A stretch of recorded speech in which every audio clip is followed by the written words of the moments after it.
तुम्हारा अन्नदाता, पग पग पर है संग तुम्हारे अन्नदाता। लहू किसानों का बन के पसीना सींचता है धरती का सीना। मेहनत का तेरी हक दिलवाने, नई तकनीक नई खोज बताने। पशुधन को गुणवान बनाना, पौध सुरक्षा को सिखलाना, खेती के सब गुर समझाने, भारत का सरताज बनाने। आठों पहर है संग तुम्हारे अन्नदाता, अन्नदाता।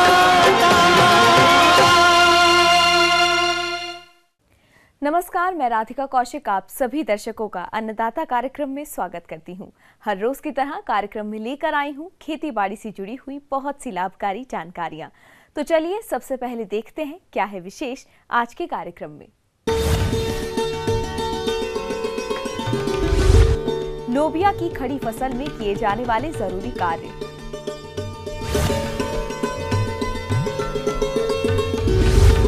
शरदकालीन गन्ने की खेती से भरपूर पैदावार लेने के लिए जरूरी सलाह।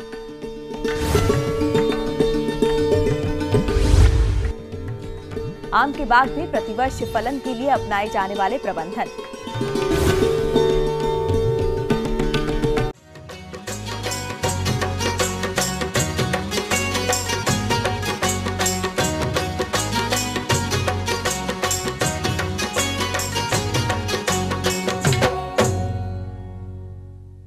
सब्जी के लिए लोबिया की बुवाई किसानों ने कर ली है।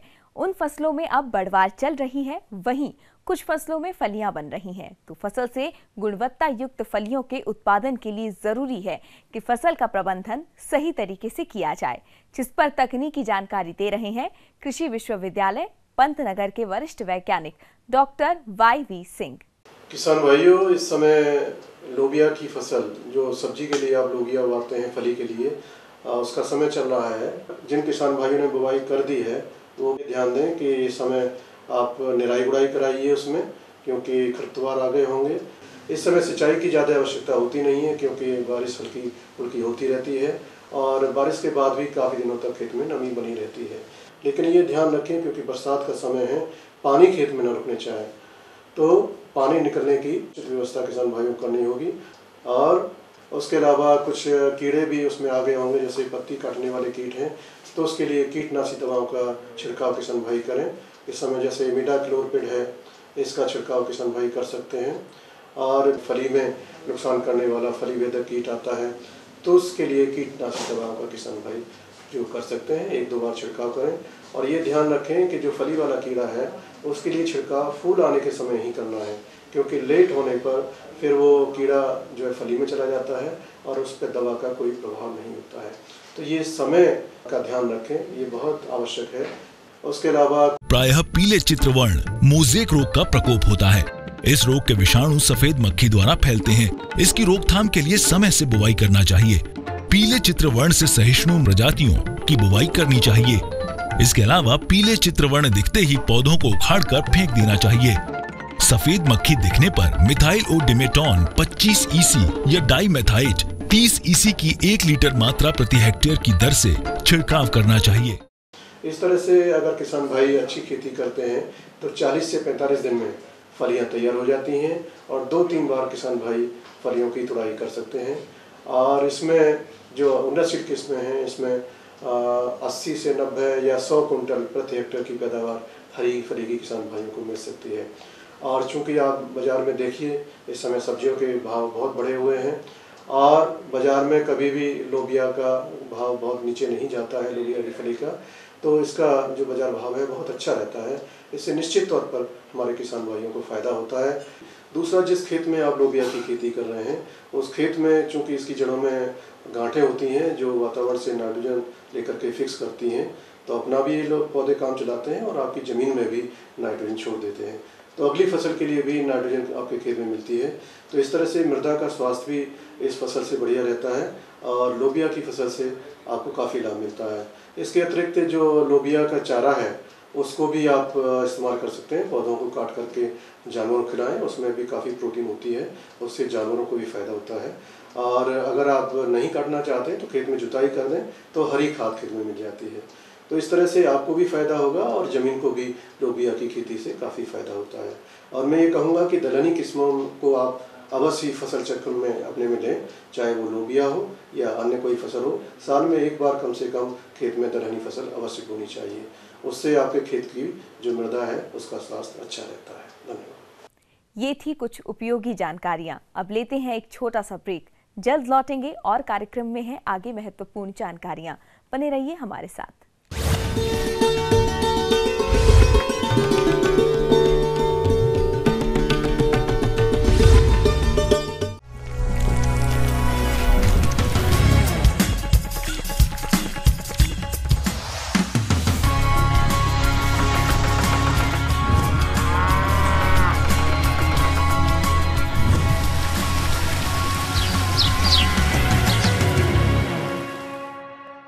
ब्रेक के बाद एक बार फिर से आप सभी दर्शकों का अन्नदाता कार्यक्रम में स्वागत है। बढ़ते हैं अगली प्रस्तुति की ओर।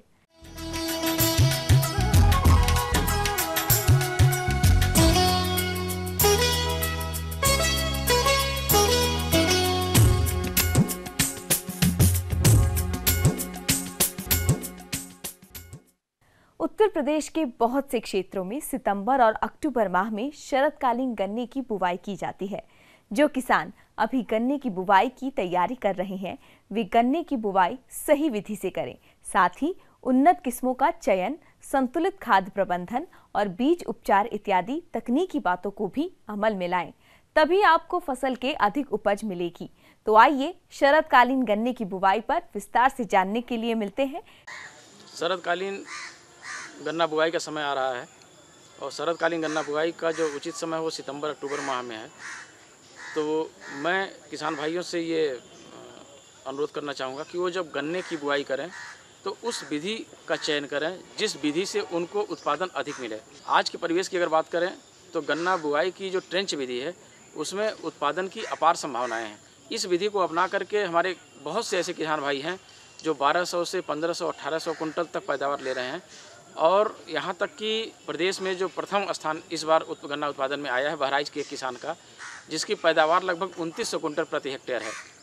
तो वो गन्ना बुआई के समय उचित विधि का प्रयोग करें और इसमें ट्रेंच विधि बहुत ही कारगर सिद्ध हो रही है।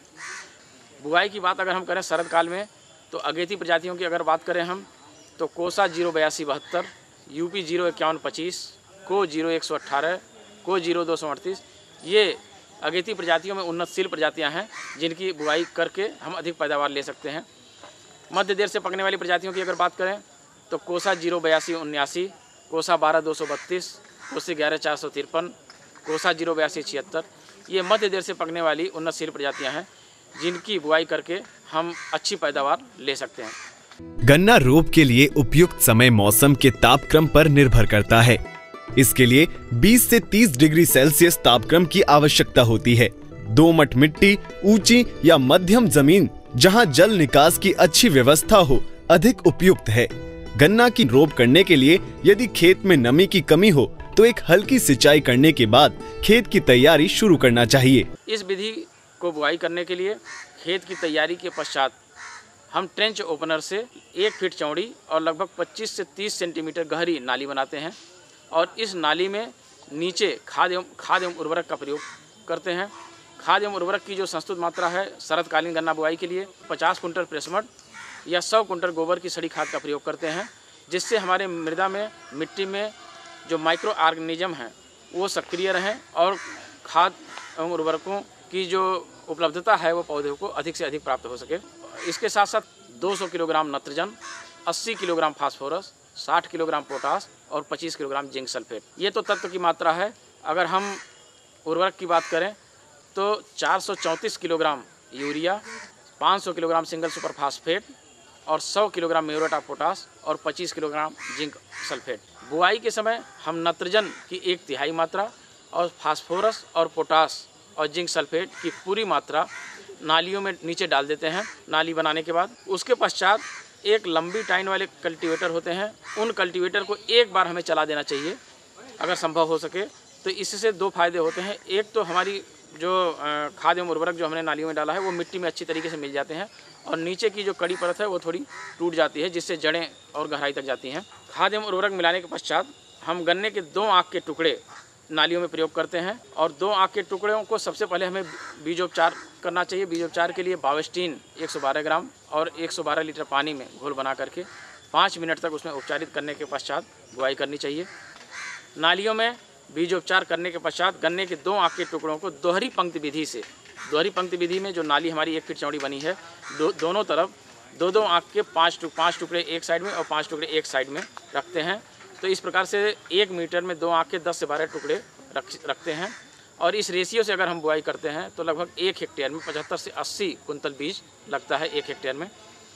बुआई करने के पश्चात हमें टुकड़ों के ऊपर किसी कीटनाशक का प्रयोग कर देना चाहिए। भूमिगत कीट अथवा अन्य कीटों से जो नीचे लगते हैं उनसे बचाव के लिए छिड़काव करके आप 2 से 3 सेंटीमीटर मिट्टी आप डाल दें, मिट्टी डाल करके ढकाई कर दें। ध्यान रहे ट्रेंच विधि से जब भी आप गन्ने की बुआई करें तो मिट्टी केवल 3 से 4 सेंटीमीटर से अधिक किसी भी दशा में ना हो। ढकने के बाद चूँकि हम शरद काल में गन्ने की बुआई करते हैं और एक नाली से दूसरे नाली की जो दूरी है वो 120 सेंटीमीटर है और गन्ने को इस जगह की आवश्यकता लगभग 120 से 30 दिन बाद पड़ती है। तो हम इन 2 नालियों के बीच में ऐसी अंतः फसल लगा करके हम गन्ने के साथ साथ दोहरा लाभ प्राप्त कर सकते हैं। इसके लिए शरद काल की अगर बात करें तो हम गन्ने के साथ साथ आलू की अंतर फसली खेती करके बहुत अच्छी पैदावार ले सकते हैं। इससे ये देखा गया है प्रयोगों में कि आलू की अंतर फसली खेती करने से गन्ने की भी पैदावार करीब 8 से 10% गन्ने की भी पैदावार बढ़ जाती है। इसके साथ साथ लहसुन की बुआई कर सकते हैं, राजमा की बुआई कर सकते हैं, मटर की बुआई कर सकते हैं। इनकी बुआई करके गन्ने के साथ साथ दोहरा लाभ प्राप्त कर सकते हैं। ट्रेंच विधि की अगर बात करें तो ट्रेंच विधि में के जो हमारे फ़ायदे हैं, सबसे पहला फ़ायदा तो ये है कि ट्रेंच विधि में करीब 70 से 80% गन्ने का जमाव होता है और ट्रेंच विधि में जो जमाव तो अधिक होता है प्लस जमाव एक समान होता है। इससे फ़ायदा ये होता है कि गन्ने की जो बढ़वार होती है सभी गन्नों की बढ़वार एक समान होती है। दूसरा, जो गन्ने में कल्ले निकलते हैं वो कल्ले लगभग 80% कल्ले मिलयोग गन्नों में परिवर्तित हो जाते हैं। हमारा मूल उद्देश्य ये है कि कितने गन्ने मिलयोग गन्नों में परिवर्तित हुए हैं वही हमारी वास्तविक उपज है। तो इसमें लगभग 80% कल्ले मिलयोग गन्नों में परिवर्तित हो जाते हैं, जबकि सामान्य विधि में करीब 55 से 60% ही कल्ले मिलयोग गन्नों में परिवर्तित हो पाते हैं। तो इस प्रकार से ट्रेंच विधि को अपना करके 35 से 40% अधिक पैदावार ले सकते हैं। आगे और भी हैं कुछ रोचक जानकारियां, पर यहाँ पर रुकेंगे एक और ब्रेक के लिए। जल्द हाजिर होते हैं।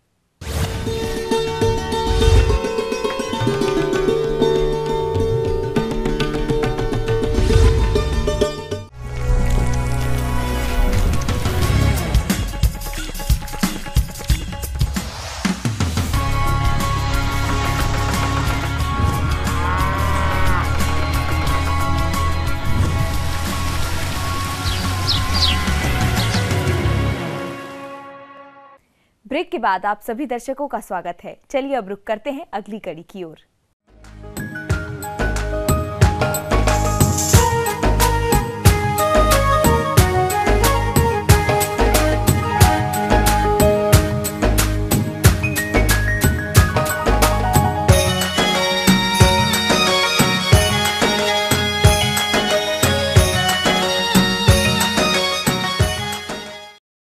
आम में सभी बागानों में शायद ही हर साल फलन होता है और पुराने बागों में तो ये समस्या सबसे अधिक देखी जा रही है। किसान भाइयों, इस समस्या का समाधान है आप कुछ प्रबंधनों और दवाओं को सही तरीके से प्रयोग करके अपने बाग में हर साल फलों का उत्पादन करें, जिस पर चर्चा करने के लिए हमारे बीच उपस्थित हैं कृषि विश्वविद्यालय पंतनगर के doctor A K. Singh.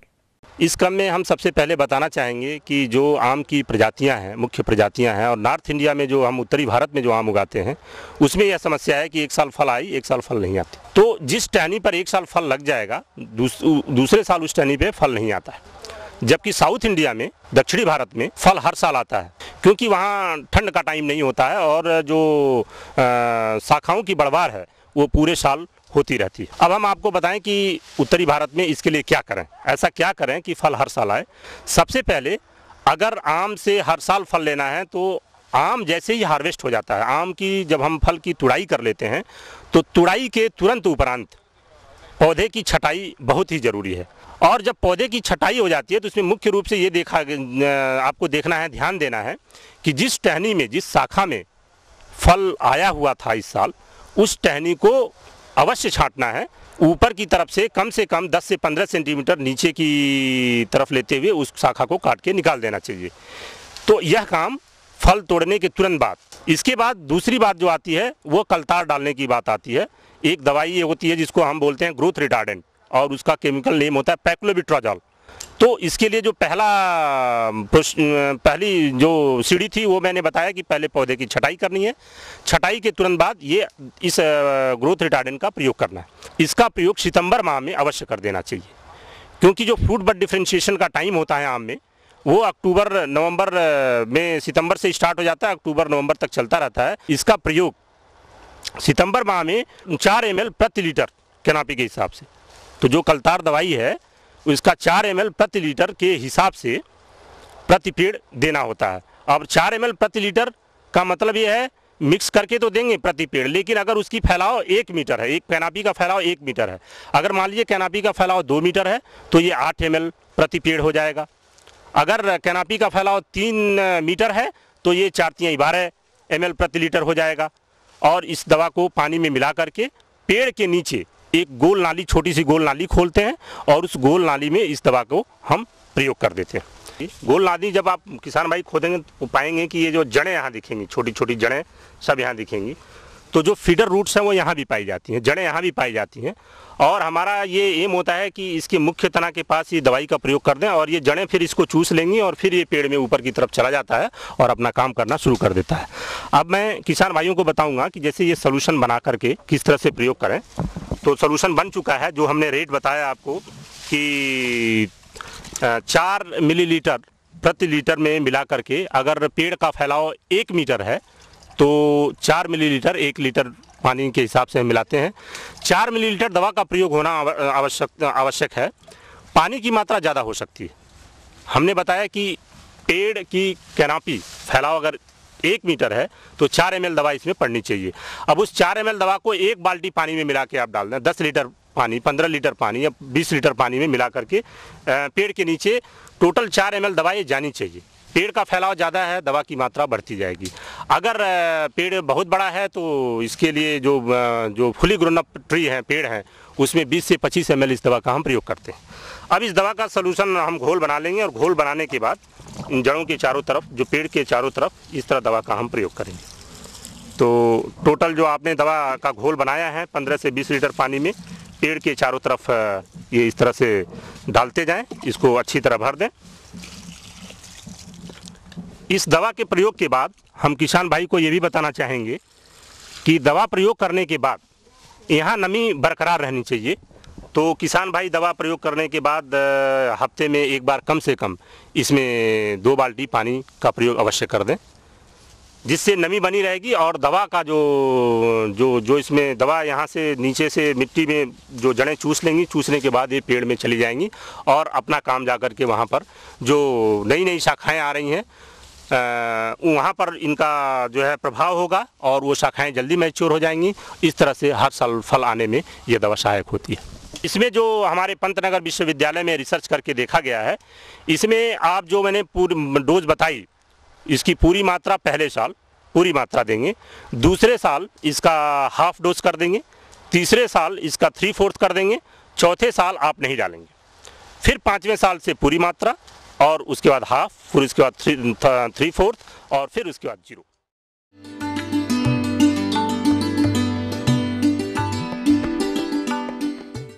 John Deere अन्नदाता हेल्पलाइन निशुल्क फोन संपर्क सेवा के माध्यम से आपके द्वारा पूछे गए प्रश्नों में से 1 या 2 महत्वपूर्ण प्रश्न हम अपने कार्यक्रम में शामिल करते हैं। इसी के तहत आज का चयनित प्रश्न और उसका जवाब इस प्रकार है। अन्नदाता निशुल्क फोन संपर्क सेवा के माध्यम से पूछे गए प्रश्नों में से आज हमने जिस प्रश्न को कार्यक्रम में शामिल किया है उसे पूछा है ग्राम बानी, जिला इलाहाबाद के कृषक ब्रजभूषण पांडे ने। यह दुधारू पशुओं के नवजातों की देखरेख एवं प्रबंधन के बारे में जानकारी चाहते हैं। तो ब्रजभूषण पांडे जी आपकी जानकारी हेतु प्रस्तुत है कार्यक्रम का यह अंश। किसान भाई, जैसा आप जानते हैं कि जो बच्चे होते हैं या जो पड़िया होती है वो भैंस की एक अच्छी भैंस तैयार हो सकती है। इसके लिए ज़रूरी है कि हम उसका उचित समय पर और जन्म से ही उसकी देखभाल शुरू कर दें।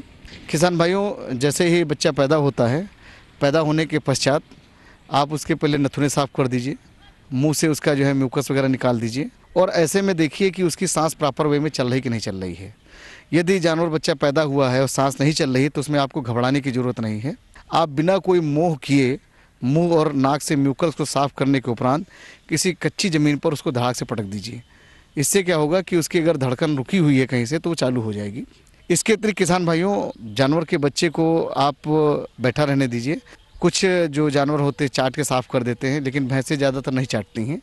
तो ऐसी दशा में आप किसी अच्छे साफ़ सुथरे टाट से उसको रगड़ करके उसके शरीर के ऊपर का जितना भी मैल है, जितना भी मुकस है, उसको साफ़ कर दीजिए। किसान भाइयों, इसमें एक चीज़ और देखने वाली होती है कि जो नाल होती है, नाभि, इसको भी काटना ज़रूरी है और इसको शरीर से करीबन जो है 2 से 3 इंच जो है दूर साफ धागे से बांध करके और साफ ब्लेड से काट करके कोई आयोडीन टिंचर लगा दें और इस पर ध्यान रखें कि किसी तरह की कोई मक्खी नहीं बैठने पाए, क्योंकि जो मक्खी बैठ जाती है अंडा दे देती है, अंडा देने के पश्चात वहीं पर वो पक जाती है, फिर वो थोड़ा सा दिक्कत हो जाती है जानवर को। तो इसके पश्चात आप उस जानवर को अपना खड़ा होने दीजिए। खड़ा होने के पश्चात वो स्वयं अपने आप ढूंढ करके दूध पी लेता है। कभी कभी कुछ जो बच्चे होते हैं वो नहीं ढूंढ पाते हैं, तो ऐसी दशा में आप उसकी माँ का दूध का जो थन है उसको एक हाथ से दबा करके उसके मुंह पर एक छाछ मारिए। थोड़ी देर पश्चात वो जैसे स्वाद ले लेगा, उसके पश्चात वो स्वयं ढूंढ करके दूध को पिएगा करके। पशुपालक भाइयों, आपको अपने दुधारू पशुओं के नवजातों की उचित वृद्धि व विकास हेतु उनके आहार प्रबंधन पर विशेष ध्यान देना होगा। तो आप इसी बात को ध्यान में रखते हुए दुधारू पशुओं के नवजातों को कौन सा आहार कब और कितनी मात्रा में दें, आइए जानते हैं। किसान भाइयों, अब बात आती है कि दूध पी लिया, दूध कितना पिए। तो किसान भाइयों, सबसे बड़ी चीज़ तो यह है कि जो खीस होता है, कोलेस्ट्रम, ये बच्चों के लिए ही बहुत बड़ी जीवनवर्धक शक्ति होती है। कुछ हमारे किसान भाई अज्ञानतावश उस खीस को उसको नहीं पिलाते हैं और ज़मीन पर निकाल देते हैं।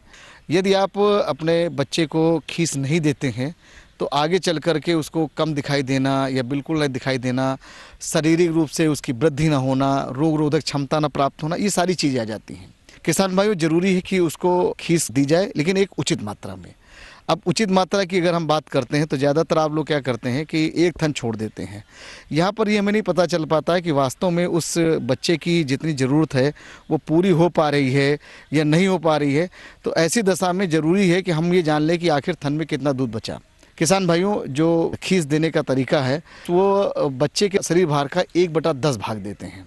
यानी अगर 10 किलो का बच्चा है तो लगभग 1 किलो उसको एक दिन में खीस पर्याप्त होगी।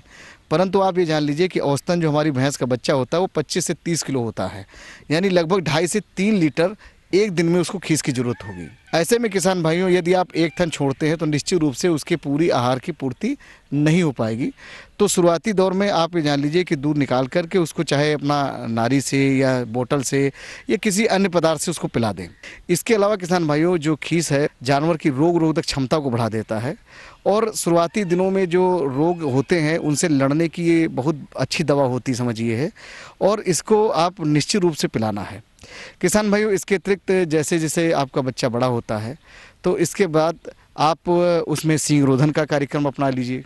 सींग रोधन के पश्चात उसमें जो है अगर आपके पास बड़ी डेयरी है तो वहाँ पर आप उसकी मार्किंग कर दें, उसका एक नंबर दे दें, उसका एक नाम दे दें और इसके अलावा उसका एक रिकॉर्ड मेंटेन कर लें, जिससे ये पता चलता रहे कि कालांतर में इसके माँ बाप कौन से रहे हैं, उनका क्या इतिहास रहा है, आगे चल कर के जो इसके बच्चे होंगे उसको किससे क्रॉस कराना है। ये सारी चीज़ें आपके पास इन्फॉर्मेशन मौजूद रहेंगी।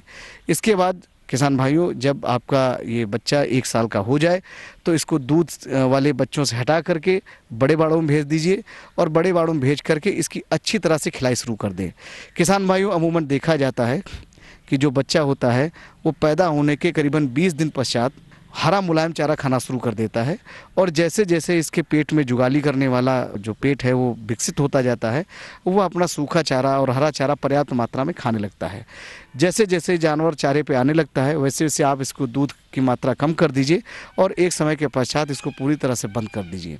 किसान भाइयों, इसके अलावा इसके आहार में ध्यान रखिए कि अब बहुत से मिल्क रिप्लेसर आ गए हैं, आप उनका भी इस्तेमाल कर सकते हैं। इसके अतिरिक्त इसके जो है आहार पे आपको विशेष रूप से ध्यान रखना है। और टीकाकरण, जन्म के आप कम से कम 3 माह के पश्चात इसको FMD आदि के टीके अवश्य लगवा दें। तो किसान भाइयों, यदि इस तरह से आप बताए हुए उपायों पर अपने बच्चों की देखभाल करते हैं तो निश्चित रूप से आपको भविष्य में अच्छी सी भैंस प्राप्त होगी।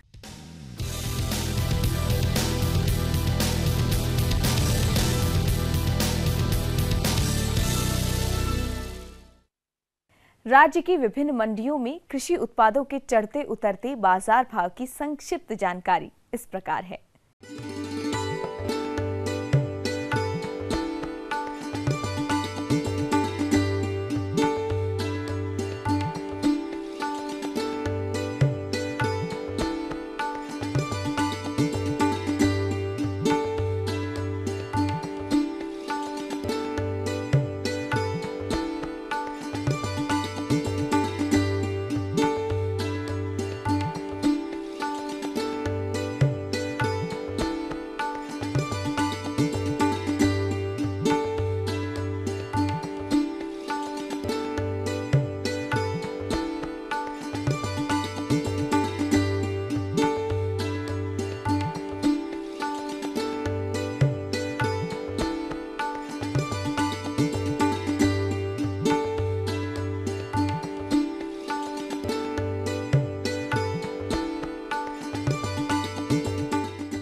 हम ये उम्मीद करते हैं कि आज का कार्यक्रम आप सभी दर्शकों के लिए उपयोगी रहा होगा।